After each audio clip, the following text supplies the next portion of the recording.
Orden Eugene Johnson, Pemagi Sadumpola, Yatsen Chogi Nyudrunye, Pemajun Eje Sudrang, Kordu Kandro Mampekor, Eje Sudang Drupji, Jinji Lam Chilje Suso, Guru Pema Sidi Hong, Warjen Yujid Munjam San, Pema Gesalum Pola, Nyatsen Tragi Yudrum Ye, Pema June Jesudran, Cordo Cadro Mampecor,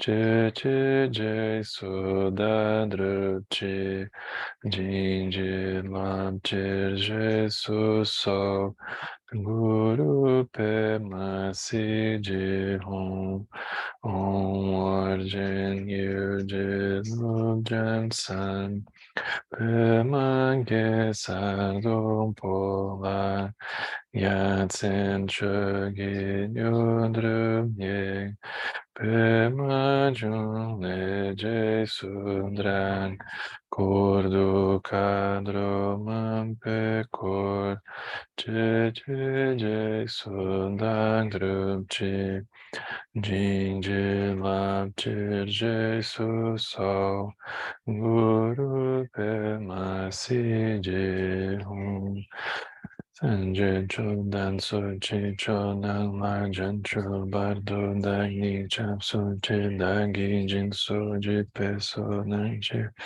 Drula Pinchir Sanjay Drumpasho Sanjay Chodan Sochi Chodan Marjan Chobardo Dagni Chap Sochi Dagi Jin Soji Peso Nanchi Drula Pinchir Sanjay Drumpasho Sanjay Chodan Sochi Chodan Marjan Chobardo Dani Chap Sochi Dagi Jin So Jipe Sodanchi Drola Pinchi Sanjay Drumpasho.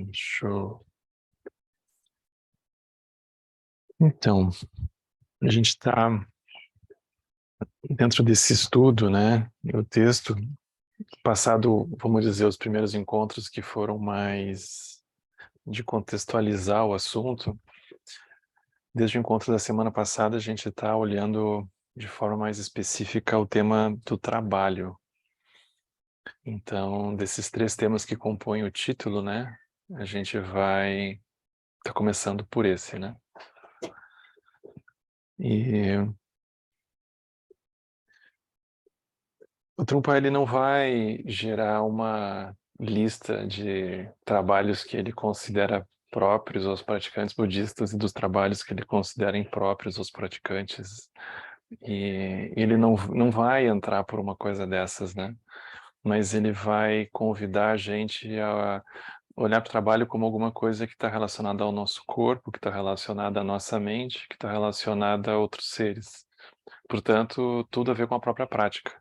Então ele tira o foco da tarefa em si, ele tira o foco do resultado e ele, nesse primeiro momento, ele vai devolver o olhar sobre como que o nosso corpo está ali dentro, como é que a nossa mente está ali dentro, como é que as nossas relações estão acontecendo ali dentro.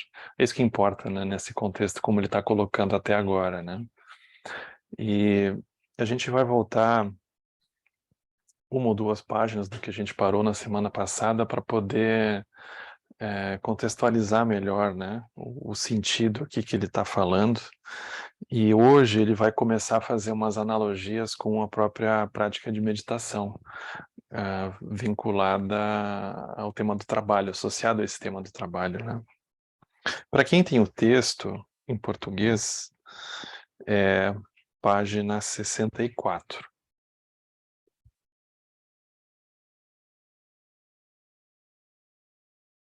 E ele faz uma contextualização muito boa, porque como a gente vai encontrar o budismo nos dias de hoje, principalmente, dentro de uma coisa que tem um caráter, assim, quase acadêmico, né? A gente facilmente escorrega para uma visão que privilegia uma coisa mais mental. Deixa eu ver aqui, peraí. A gente está no capítulo 4, que eu acho para quem tem inglês, né? É o capítulo 4, e a gente está, vamos dizer assim, deixa eu ver, mais ou menos na metade, sabe? Do capítulo 4. Mais ou menos na metade.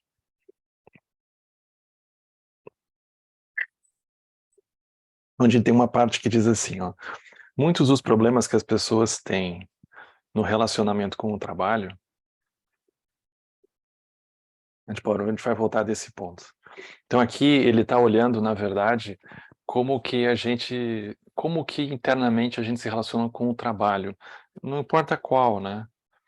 Mas é muito legal o jeito que ele constrói esse raciocínio, porque nos dá muito pano para manga para pensar. Então, ele diz assim, muitos dos problemas que as pessoas têm no relacionamento com o trabalho, eles vêm de uma pseudo-sofisticação da mente analítica. Você não quer de modo algum se empenhar fisicamente. Você quer trabalhar apenas intelectual ou mentalmente. Como se todo mundo fosse trabalhar em home office, né? Aí o mundo para, basicamente, né? Todo mundo for pro home office, como é que vai plantar, né? Como é que a gente vai fazer um monte de coisa de home office? Talvez não vai rolar, né? Então, o home office não rola, não funciona para tudo, né? Então, guardadas as proporções, é um pouco isso que ele está dizendo, né? Uma pseudo-sofisticação da mente analítica, né? É um privilégio, é ótimo, né? Mas talvez a gente não queira estar se empenhando fisicamente, né? A gente queira apenas trabalhar intelectual ou mentalmente. E pode ser que a gente, num canto da mente, tenha isso como mais elevado do que, enfim, alguma coisa mais manual, né? A gente tem isso quase como uma divisão de classe, né? No Brasil isso é muito evidente, né? A gente tem isso quase como uma divisão de classe social, assim, né? Então parece que mais sofisticado, menos manual. Quanto mais manual, menos sofisticado. Então, e é bem provável que o contato com o caminho espiritual, ele exacerbe isso, né? Ou ele mostre isso para nós. Então, esse é um problema espiritual, ele diz, né? Que acontece, que ocorre quando a pessoa interessada no desenvolvimento espiritual, ela pensa em termos da importância da mente. Ou seja, ela pensa demais na importância da mente, né? Então fica tudo vira um papo muito profundo. Aí, hoje de manhã o Lama estava lendo, né? Muito engraçado. Ele estava lendo a introdução do Bico Bode, que é esse tradutor que compôs o livro que a gente está estudando nas manhãs, né, no retiro com ele. E aí, num certo trecho, ele vai citar um exemplo das ações positivas como alguém que vai semear semente de cana-de-açúcar. Aí o Lama disse, eu entendo, o filósofo, né, nunca botou, nunca botou o pé na terra, provavelmente, né, então a cana-de-açúcar agora vem da semente, né. Então, é um pouco isso, né, uma pseudo-sofisticação que perde vamos dizer, uma coisa básica, né. Aí a gente gostaria de ter uma compreensão mais profunda, mais elevada, aquela compreensão misteriosa, mais elevada, mais profunda das coisas, seja lá o que isso possa ser. Só que, de fato, as coisas mais elevadas, mais profundas e mais transcendentais, elas existem na pia da cozinha, elas existem na fábrica. Essas situações, elas talvez não sejam muito agradáveis, nem tão fascinantes quanto ler sobre as experiências espirituais. Só que nelas existe a verdadeira realidade. Trabalhar com as pessoas e descobrir a sua simplicidade, assim como enfrentar todos os problemas que atravessam o nosso caminho, isso confere uma tremenda profundidade à nossa experiência. Se você estiver efetivamente trabalhando numa fábrica, tocando o seu próprio negócio, você encontrará todo tipo de pessoas e coisas que repercutirão no seu próprio estado de espírito. É como se a tarefa em si, que define o nosso trabalho, ela nem fosse o ponto mais desafiador. São as relações, né? Que são o ponto mais desafiador. Então, o trabalho em si, ele talvez seja algo que a gente, com certeza, vai ter afinidade, talvez até uma facilidade, só que ele não está desconectado das relações que a gente vai encontrar por dentro, né? Esse é um ponto, isso é o que está a prática, né? A prática com as relações. Então, tem uma simplicidade sutil no modo como nós enfrentamos as situações comuns do trabalho. A espiritualidade do terra a terra, diríamos quase que de um tipo camponês, é algo que frequentemente nos falta muito.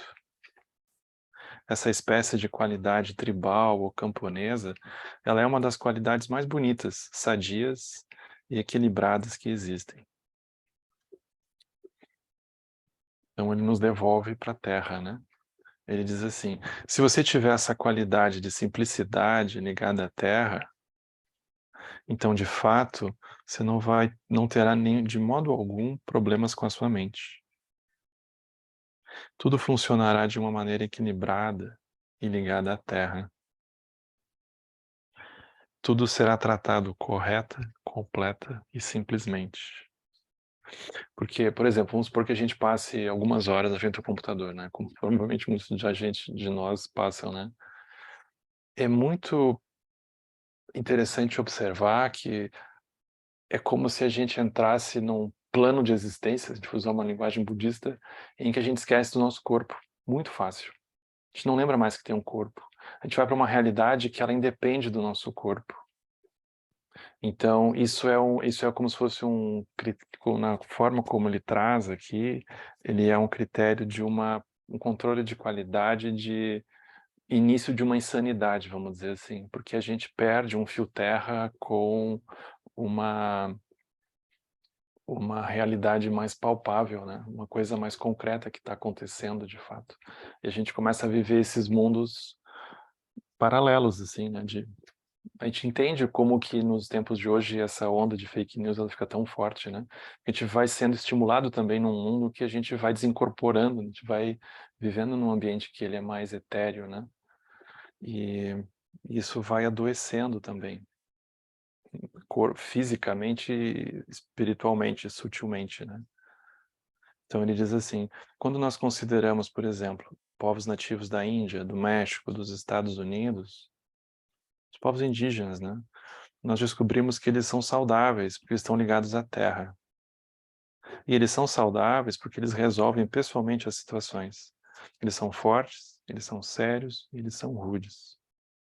E observando eles, é quase impossível pensar que eles possam perder a cabeça, porque tem neles alguma coisa de sólido e de prático. Pessoas do passado, como o Buda, como Jesus Cristo, eram pessoas desse tipo. Essas pessoas, eles passavam muito tempo com camponeses e com gente simples. As pessoas que escreveram os Vedas, o Dhammapada, podia dizer também a Bíblia, né, naquele tempo, eles, e todas as grandes escrituras, eles não eram intelectuais pomposos. Eles eram pessoas simples.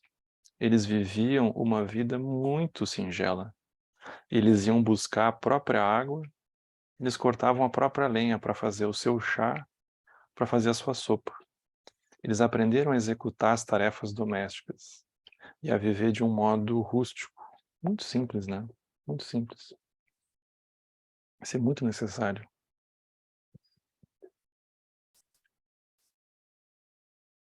Para desenvolver o espírito, a capacidade de executar as ações corretamente, nós temos que simplificar muito o nosso modo de encarar a vida. Se nós formos capazes de fazer isso no nível corporal ou no nível físico, também seremos capazes de lidar com o nosso aspecto psicológico, porque a simplicidade faz uma tremenda diferença no nosso estado de espírito. de não complicar as coisas, né? De resolver de um jeito muito direto. Aí todo o nosso padrão de pensamento vai mudar. O jogo interior que continua, ele já não será tanto um jogo quanto uma forma prática de pensar as situações. Assim, o nosso trabalho, o nosso vínculo com o trabalho, ele se baseia no nosso estado de espírito e no modo como nós nos relacionamos com a Terra. Tão bonito isso, né? Porque é como se ele estivesse costurando uma imagem quase xamânica que os tibetanos também carregam, né? Como esses povos que ainda vão sobrevivendo a esse liquidificador ocidental, né? E vai recolhendo isso como um aspecto de sanidade. E ele chega aqui olhando para nós como que esse aspecto da Terra ele está presente dentro do que a gente está fazendo, né? O quão aterrado a gente está ali dentro. Aí ele vai fazer uma ponte com a meditação, ou seja, como que a meditação pode ajudar isso? Então a consciência meditativa, ela é muito importante para isso. Então a gente pode descrever a meditação como um salto. Dar um salto significa experimentar a abertura do espaço. Você pode dar essa espécie de salto meditativo quando você está trabalhando. É como juntar ar e terra. Você não pode sentir a terra a menos que você sinta o ar. Quanto mais sentir o ar, mais sentirá a terra. Sentir o ar e a terra juntos é sentir o espaço entre você e os objetos com que está trabalhando, o que gera uma consciência natural de abertura. Você começa a sentir automaticamente paz e leveza. O modo de praticar isso não é tentar se concentrar ou ficar consciente de si mesmo, enquanto que ao mesmo tempo se ocupa da tarefa que está executando. Porque isso seria uma forma um pouco neurótica, né? Então, será que eu estou prestando atenção no que eu estou fazendo? Eu estou me distraindo. Aí vem um pensamento e a gente volta. Aí, pá, eu tenho que prestar atenção em mim e no que eu estou fazendo. E eu não posso perder essa atenção. Então começa a ficar um pouco tenso, né? Mas aqui ele está falando de uma forma que é simplesmente a gente soltar, é uma prática de abertura. Pelo contrário, o que se deve é, durante o trabalho, procurar sentir plenamente a existência. Então se percebe que existe mais espaço para fazer as coisas, tem mais espaço para trabalhar. Ao cultivar um estado meditativo contínuo, você aceita a existência da abertura. E não precisa se agarrar à abertura ou produzir a abertura. Apenas o puro reconhecimento desse estado de abertura, isso é o suficiente. Reconheça a energia imensa da abertura. Simplesmente note-a. Simplesmente a reconheça por um segundo. Um instante de reconhecimento é tudo o que basta. Depois de tê-la reconhecido, não tente se apegar a essa abertura, mas ignore ela. E aí você continua com o seu trabalho. A sensação de abertura também continuará, e você começará a desenvolver a verdadeira sensação da situação, a percepção das coisas com que você estiver trabalhando. Então aqui é uma prática de shamatha com foco na abertura, né? Com foco na consciência em meio às coisas que a gente estiver fazendo. Como se ele não estivesse dando, ele não está enfatizando, por exemplo, motivação, não que não seja importante, né? Óbvio, mas é como se ele tivesse indo por um outro caminho que é nos oferecer um aterramento de estar um pouco mais consciente das coisas, né? A partir disso também as coisas todas se desenvolvem. E é interessante ele falar, porque aqui ele tá também observando como é que a gente funciona na meditação. Então vamos supor que a gente está meditando e tem uma sensação de uma qualidade de abertura. Aí ele diz, uma vez que você reconheceu isso, solte. Por quê? Uma vez que a gente reconhece alguma coisa parecida com isso, a gente então encontrei. Aí a gente tenta manter aquilo e a nossa prática agora tenta não perder mais. E aí estraga tudo. Então aqui é um pouco uma prática destemida, né? Em que a gente, por relaxar, reconhece eventualmente um espaço aberto, mas a gente não tenta não se apegar àquilo. Ou a gente observa a neurose de tentar se apegar àquilo. E simplesmente solta a neurose, né? Essa prática é interessante, porque ele não dá uma instrução que a gente precisa, aqui como ele está dizendo, né? A pessoa treina isso na almofada, mas ele está convidando a gente a fazer isso no meio das coisas. E que a gente não precisa imaginar que a gente vai, então, parar outras coisas que a gente está fazendo. É como se fossem micro instantes no meio do dia, em que a gente tenta se lembrar e aí a gente solta. Daqui a pouco a gente tenta se lembrar e solta. Ele não vai formatar como uma sessão formal, né? Mas é como se fosse uma coisa mais sutil ainda, de no meio do que a gente está fazendo, a gente tentar se lembrar, aí a gente solta. Só assim, microdoses, assim, ao longo de um dia, né? Então essa forma ela é muito usada, ela é muito boa. Como que isso se dá, né? Ele diz assim, portanto, a percepção do que nós estamos falando aqui, ela não é a percepção constante sob a forma de um objeto da mente. Em vez de você considerar a tomada de consciência como um objeto, em que a gente diz, agora eu estou consciente, eu consegui. Você se torna, na verdade, você tenta se tornar um só com essa consciência, um só com o espaço aberto. O que também significa, é claro, se tornar um só com as coisas reais com as quais nós estamos trabalhando.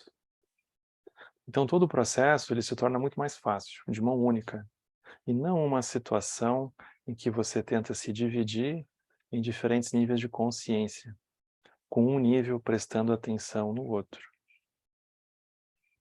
Com esse fácil processo de um só passo, de mão única, você começa a estabelecer uma relação verdadeira com os objetos e também com a beleza deles. Não tente se apossar da abertura, mas apenas reconheça a abertura e depois se afaste. Esse conselho aqui é muito importante, né? Ele diz assim, é importante se afastar dessa abertura, porque se você tentar possuir ela, a abertura, você então terá de persegui-la. E você tentará persegui-la, mas não conseguirá alcançá-la, porque você não pode possuí-la de maneira nenhuma. Se abrir mão dela, ignorá-la e continuar trabalhando, essa sensação permanecerá com você o tempo todo. Aqui trabalho não é nem profissão, né? Qualquer coisa que a gente estiver fazendo, né? Ele aqui toma só como um pretexto para falar sobre a prática para a gente, né? Que é o que interessa.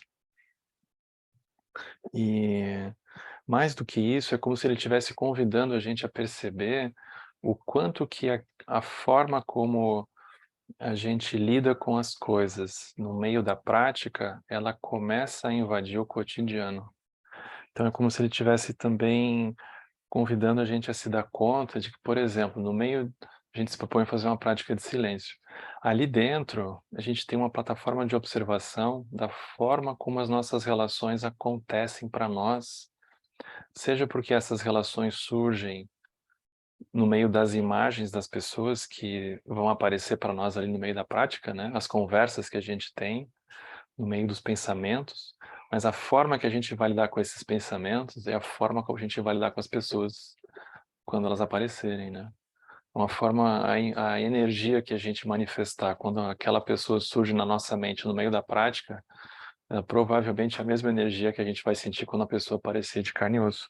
Porque a estrutura kármica já tá lá dentro, ela já está pronta, né? E a gente, quando tentar se afastar do que naquele momento a gente julga o pensamento, é a forma como a gente está tentando se afastar da pessoa. A forma como a gente tenta agarrar a pessoa dentro do pensamento é a forma como a gente tenta agarrar a pessoa quando ela aparecer na frente. Então, transborda de um para o outro, né? Não tem separação. Então aqui ele está um pouco convidando a gente a perceber que uma coisa não está separada da outra, né? A forma como a mente acontece na meditação é a forma como a mente acontece não só na vida, mas aqui especificamente no trabalho, né? Então ele está dizendo também que a instrução de meditação que a gente começa a cultivar, ela é uma instrução de uma forma de lidar com as relações que a gente for ter, porque não vai ter separação, né? Então a forma de lidar com os pensamentos é uma forma de lidar com as relações também, né? Uma forma da gente começar a cultivar um outro jeito naquele momento. Aqui, então, em suma, né, ele também está falando dos 3 animais, né, que ele não vai explicitar isso, mas ele está nos ajudando a ver, né, que mesmo que a gente tenha uma aproximação com uma condição de abertura leve, a gente pode tentar agarrar aquilo, né, aí surge javali, galo e cobra. Então a gente começa a gerar um olho que começa a se dar conta que isso está acontecendo o tempo todo. Não é porque a gente sentou em meditação que isso desapareceu, a gente agora vai olhar melhor eles acontecendo, né? Aqui ele diz, voltando ao texto, né? A abertura se refere a um estado meditativo de simplicidade, ou melhor, ausência de complicação. A inexistência de complicações se torna simplicidade. Isso aqui é muito profundo, porque o Buda, nesses textos que o Lama tem estudado, né? Ele sempre diz, o ódio não se resolve com ódio, mas com o não ódio.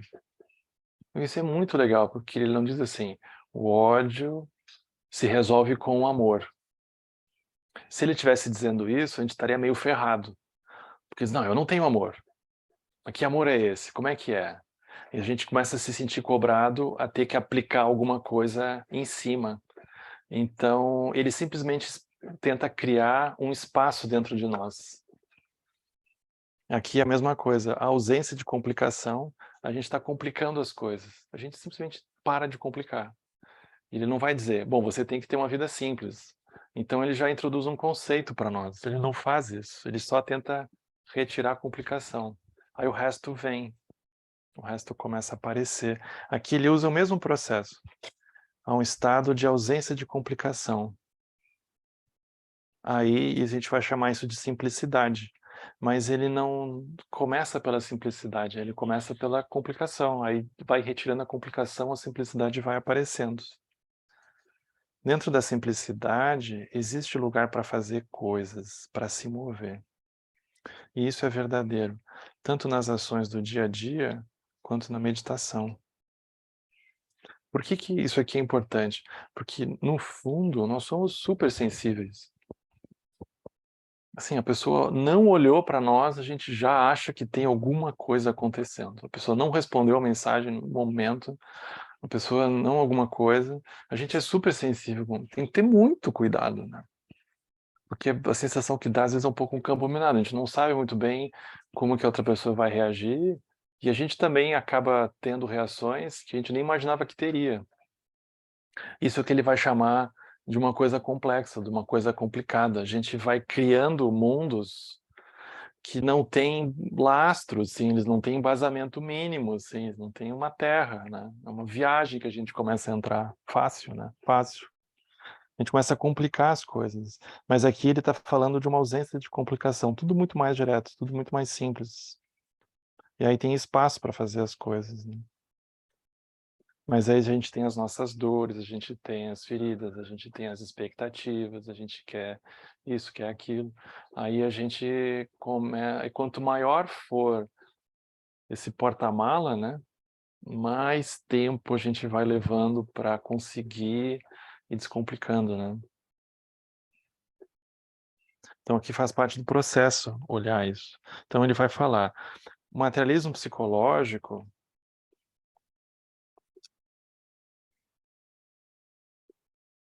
ele também está relacionado à abertura e à complicação.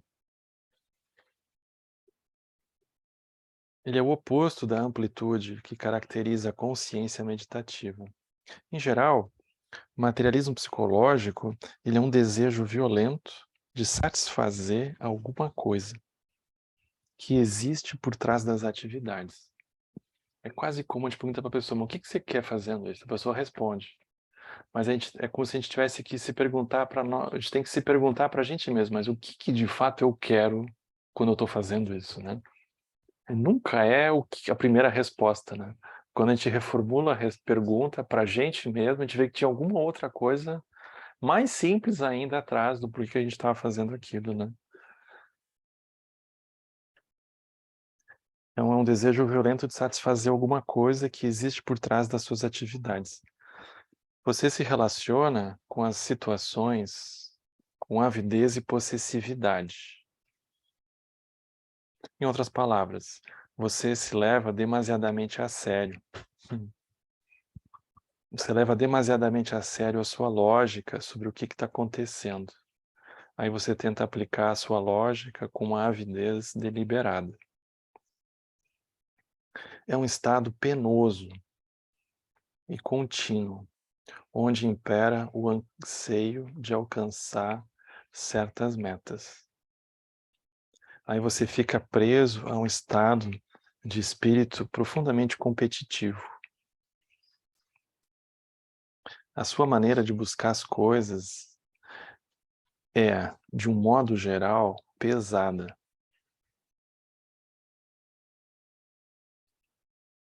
Sua maneira de buscar as coisas é, de um modo geral, pesada. Esse peso mental dá mais ou menos a sensação de que a sua mente está cheia de um metal pesado.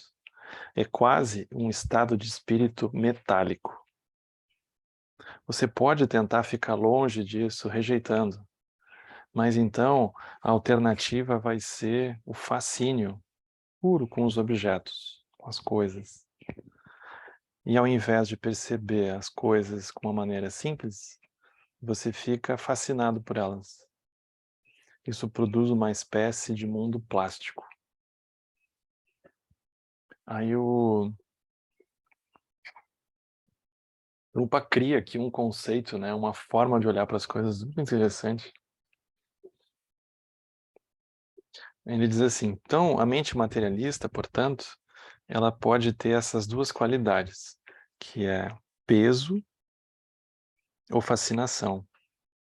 Peso, os dois a gente leva a sério, mas de formas diferentes, né? Para colocar isso em termos de um mundo moderno, dias de hoje, a gente poderia comparar essas duas qualidades ao metal. Digamos, um ferro e também um plástico.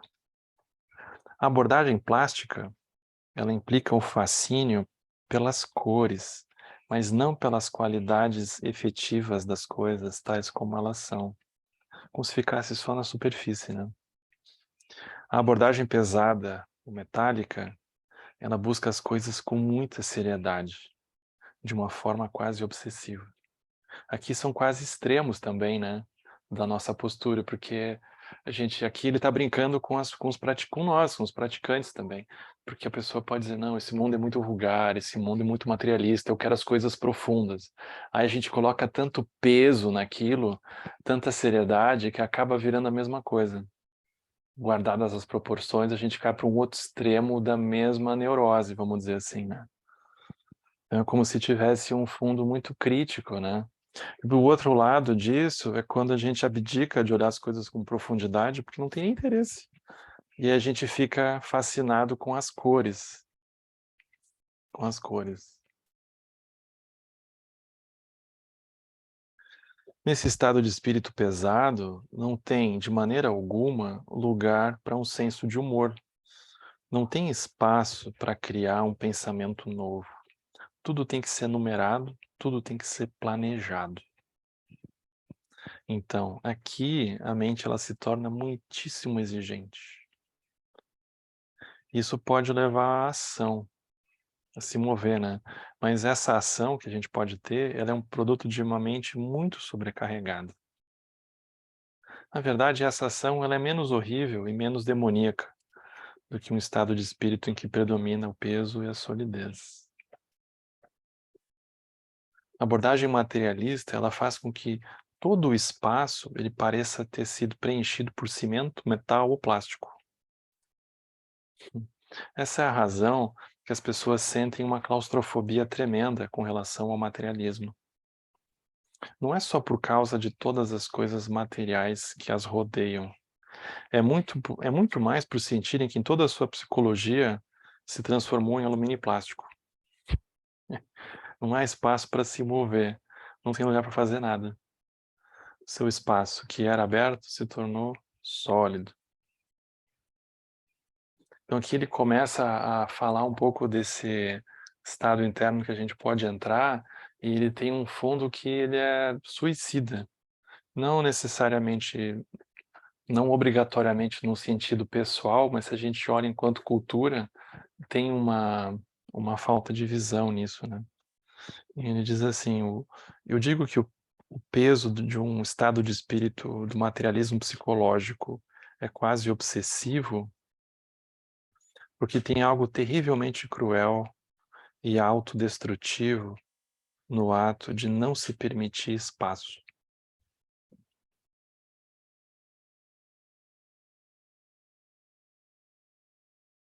Que é um pouco os dias de hoje, né? O neoliberalismo ele vai introduzindo uma subjetividade que quanto mais ocupada a pessoa tiver, parece que melhor ela está indo na vida, né? Mais trabalho ela tem, menos tempo ela sobrando para eventualmente algumas coisas, aí a pessoa está indo bem. Menos espaço ela tem, né, para as coisas. Aí parece que ela está indo bem. Está sempre ocupada, sempre com a agenda cheia, e ela está sempre com muita coisa acontecendo, né? Então ele diz, a gente pode descrever esse estado de espírito como perverso, por ser tão autodestrutivo. Ele nunca permite nenhuma espécie de liberdade.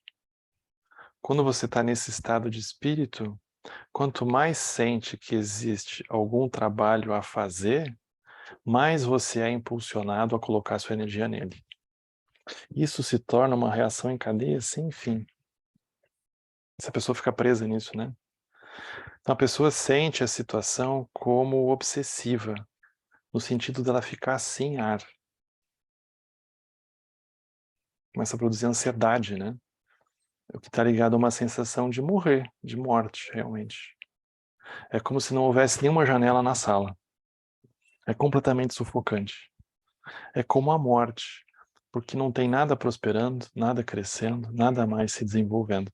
Tudo é simplesmente puxado para dentro, recolhido. E você nunca deixa que nada se desenvolva de maneira alguma.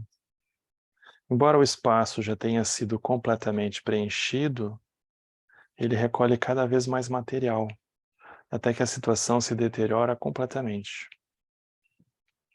Tanto, o materialismo psicológico, ele é um processo suicida que resulta da fome do ego. Ele não tem nenhum senso de humor, ele não tem nenhuma qualidade exuberante. É avarento e é possessivo. Mas por que esse drama todo aqui, né? O Trump diz assim, é importante discutir esse ponto, por quê? Embora a gente não precise fazer o mundo funcionar com exatidão, nós temos que administrar a nós mesmos, gostemos ou não disso. Nós somos o mundo, o que simplifica muito as coisas. Então ele devolve a sensação do mundo externo para dentro de nós, né? Que é o único lugar que a gente tem efetivamente para começar a trabalhar. Então aqui já alivia um bocado, né? Porque não tem um universo separado nos esperando, mas a gente tem o que está acontecendo, é com isso que a gente tem que começar a trabalhar. Esse é o passo um, vamos dizer, né? A gente tem que administrar a gente mesmo. A gente gosta ou não disso, é por aqui que começa. A gente tem que se administrar, se organizar. Então, a ideia de um mal, como nós sabemos, não é que existe um mal fora de nós, fundamentalmente ruim. Pelo contrário, mal é um estado de espírito que destrói a nossa capacidade da gente se desenvolver e da gente crescer. É uma visão estreita, né? Mal é uma solidez que não deixa espaço para o desenvolvimento de coisa alguma. A mente confusa que todos nós temos, ela tende a ser autodestrutiva, porque ela vai absorvendo as coisas sem digerir elas. Então pronto, a gente come, essa analogia com a comida é interessante, porque é como se a gente tão pronto pegasse alguma coisa a gente já começa a procurar outra, procurar outra. Aí não dá tempo de fazer a digestão, a gente não tem tempo de observar se aquilo caiu bem ou não caiu bem. A gente simplesmente parte para outra coisa, né? A gente procura outra coisa. A gente não dá tempo de fazer digestão. Então aqui ele tá oferecendo para nós a possibilidade da gente encontrar espaço. Simplesmente por não interromper o processo de absorver as coisas, a gente não se permite digerir elas. Se a gente continuar assim, a gente pode se destruir. Você pode terminar numa espécie de hospital mental eterno. É um inferno, né? É bonita essa expressão, que nós chamaríamos do estado confuso do inferno. Eu não me refiro a um hospital mental físico nessa terra, mas sim o que é conhecido na tradição budista tibetana como inferno Vajra, uma espécie de inferno pessoal, que ele perpetua as alucinações da confusão da pessoa o tempo todo. Nesse nível, parece não haver uma maneira de sair da confusão. Nós vamos chamar isso de autocentramento absoluto.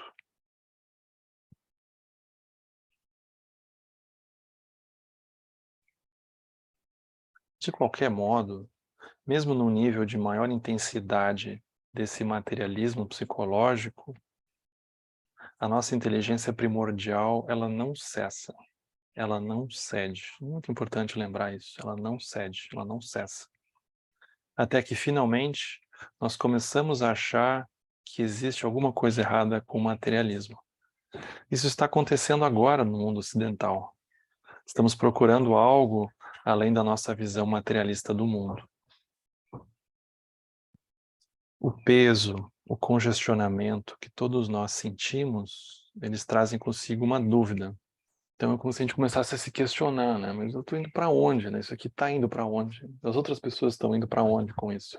Então é como se fosse uma inteligência nata que a gente tem, que em algum momento ela começa a aparecer, ela começa a se desenvolver, né?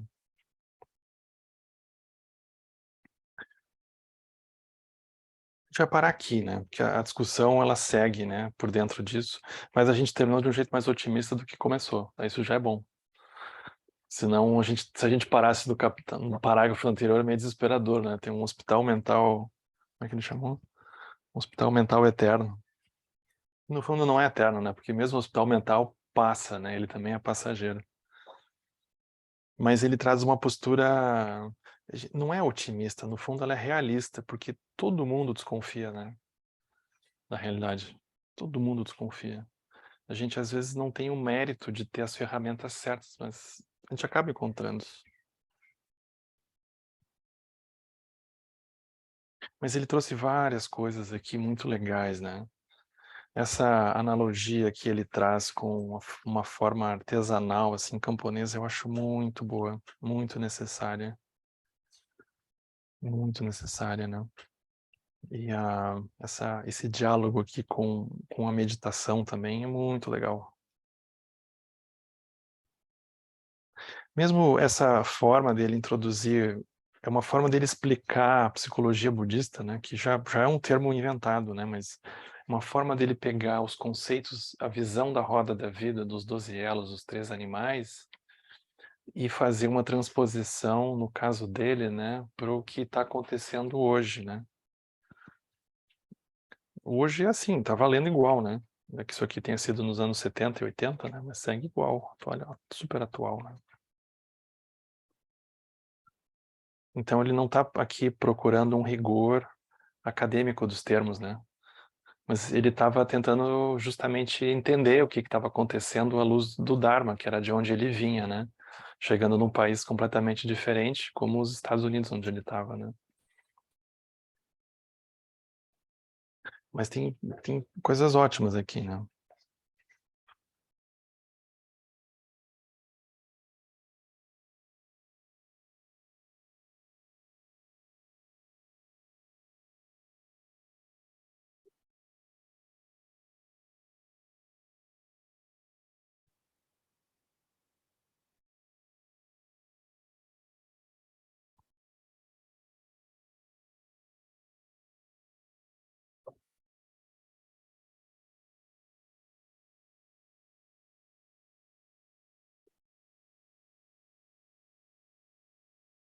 Eu gosto desse golpe baixo que eles fazem, porque eles, vamos dizer, a gente fica pensando, bom, o que que ele vai revelar sobre o trabalho? O que que ele vai revelar sobre isso e aquilo? Aí a gente volta a falar sobre as mesmas coisas, né? Isso é muito interessante, porque a gente volta para uma base comum de trabalho, né? Isso absolve, isso parece bobagem, mas isso no fundo absolve a gente de imaginar que tem alguma escolha externa que a gente vai fazer que é capaz de resolver, né? E não tem. A gente não tem essa garantia procurando fora, né? Por isso que sempre volta para dentro.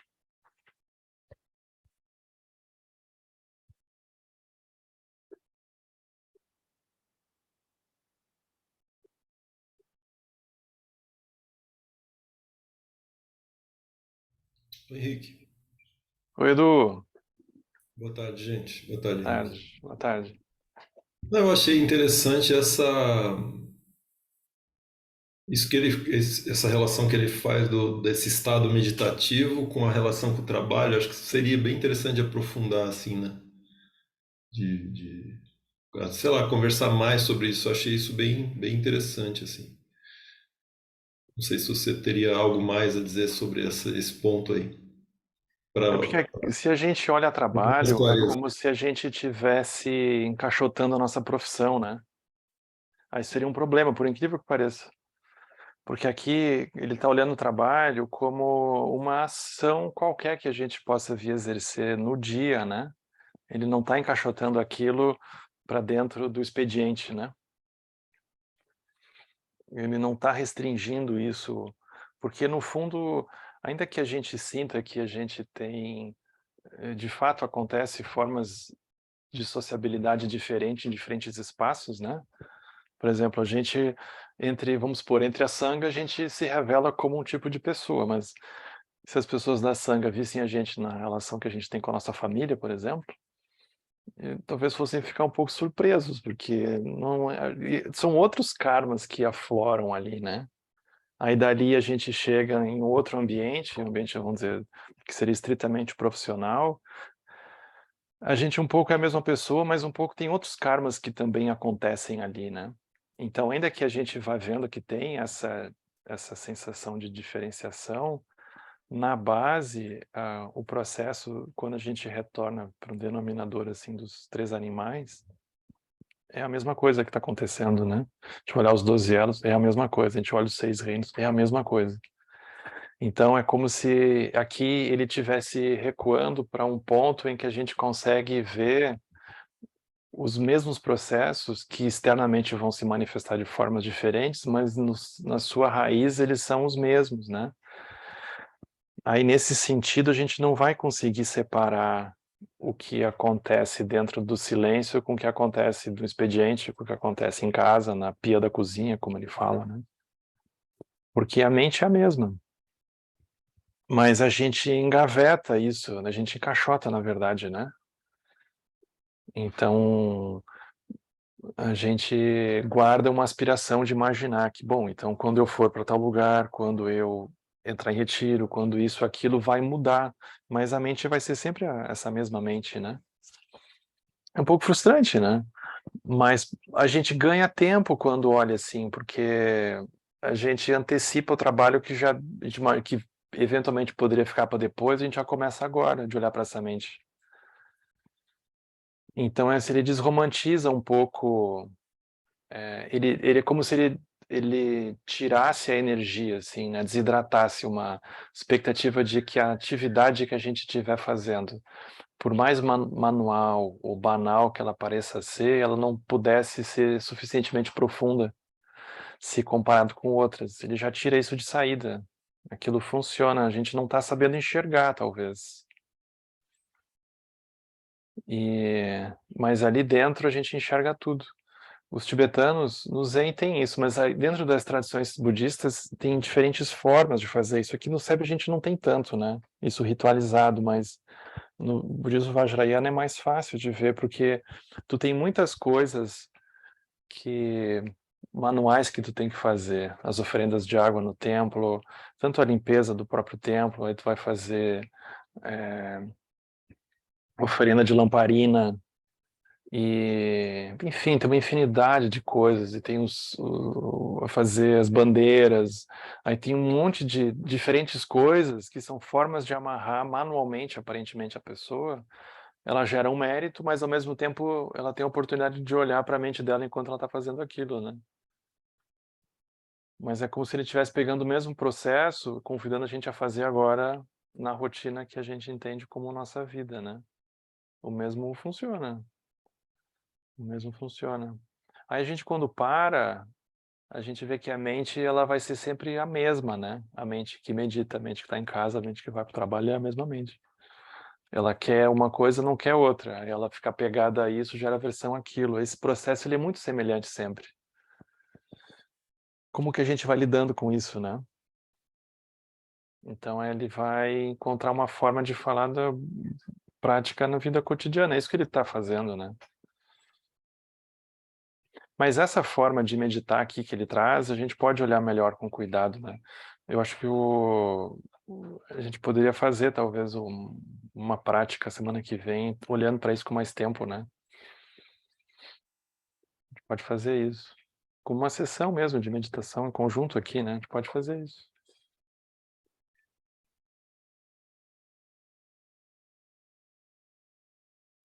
A gente vai ter uma reunião agora do 108 horas, que é mês que vem já, né? E aí a gente precisa definir várias coisas ainda, né? A gente vai começar a divulgar, acho que essa semana já. E vai ter ano novo aqui, então. Quem não souber o que fazer no ano novo, quiser aparecer aqui em Viamão, a gente vai ter essa atividade. Ela vai ser transmitida pelo Zoom também. A gente vai fazer ela pelo Zoom. Então agora sim que a gente tem uma reunião. Aí vocês vão ficar sabendo nos próximos dias aí o que vai acontecer. A gente vai se despedir, a gente vai fazer a dedicação. Obrigado, Henrique. Valeu. Obrigado, Edu. Que os méritos deste encontro se expandam e toquem a todos. Que o Mestre Universal da Paz e da Compaixão, Sua Santidade Dalai Lama, juntamente com todos os mestres de todas as tradições que veiculam essa mensagem, tenham longa vida. Todos estejam a salvo de gerar pensamentos negativos, o obstáculo mais destrutivo. Que esses pensamentos nunca surjam em nossa mente, e que todos os seres também estejam livres de pensamentos negativos.